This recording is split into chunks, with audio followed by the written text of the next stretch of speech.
you're absolutely having a heyday. Thanks very much. Anyway, 12 years ago, Abdul Fez started work in London after a chance meeting with Max Headroom on the film set of the disastrous Ishtar in Morocco.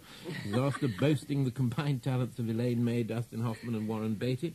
Since then, he's created a gallery of characters, including a latex Ronald Reagan in Bumbledown and a range of music and songs and videos. I think we're going to have a song, a chat, and another bit of a song. Which shall we do first? Which song are you doing first? Well, this is called The Northern Line. I wrote this song, and because country music and cowboy music has really got a lot of stuff to do with trains, and so, I thought I'd write something for those long-suffering commuters that are trucking up and down the Northern Line, and it's called Northern Line, Misery Line. Off we go.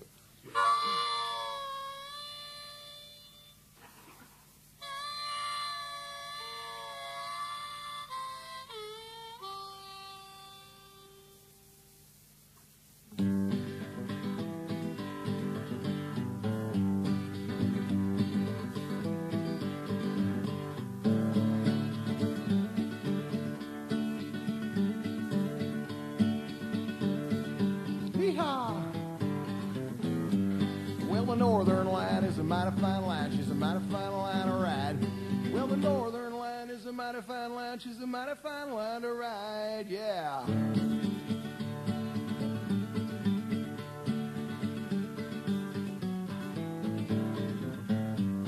Just take Piccadilly down to Leicester Square. 24 hours and you're almost there. Well, the Northern Line is a mighty fine line. She's a mighty fine line to ride.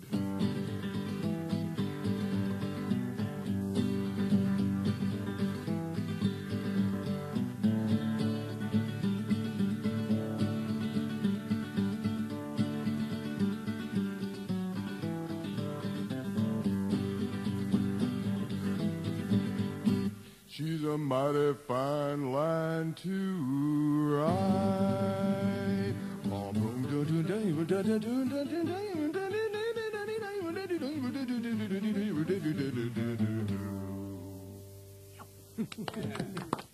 Stay there. We can chat across. Sure, I got two mics here instead of one. We'll chat across Yo-Yo. That'll be all right. So it all this Abdul Fez thing started in Ishtar.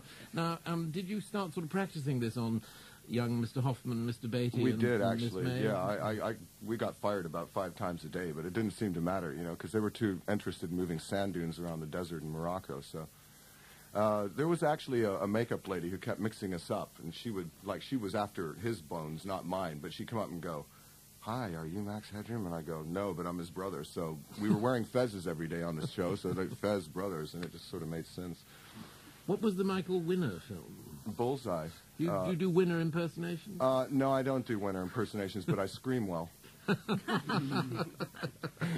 You've had to cut down on poor I got to punch Michael Caine a couple times as an American tourist, so you know how us Americans are. We got a lot of bile going. How did you go at the Oxford Union the other week? Oh, that was really fun. They treated me like royalty up there. They're such nice people. I was a little worried because you were advertised as Comedy Night starring Abdul Fez, and then the extra inducement with beer at rock-bottom prices. That's right. Those kind of things just sort of float around. Yeah, I seem to get involved in those kind of shows a lot, actually. You can't really do poor old Reagan anymore, can you? Because he's not well, so it would be considered well, no, in bad but taste. I swore to God before I came on this show that I wasn't going to do any Clinton jokes, but since we're on the radio, you can't see that my trousers are at my ankles, so don't worry about it. It wasn't me, I promise you.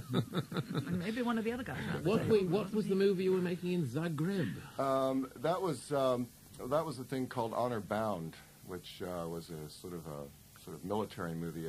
Cold War, all that kind of stuff. It's all old hat now, and I think they shelved it for that reason. It's actually MGM. You're cornering Americans, are you? Yeah, that's it. It was. Do you remember when that way back when that guy got kidnapped and killed in East Germany, and they took him across the border, and then there was a big brouhaha about that, and so it was actual movie about that. I'm told you've actually composed a special loose end song. Ned, I have. Would you like to treat us to that, actually, I would. Mr. Fez? Would you like to hear it now or later? I think now would be the correct, the appropriate time let's for it. do it. Okay. Great.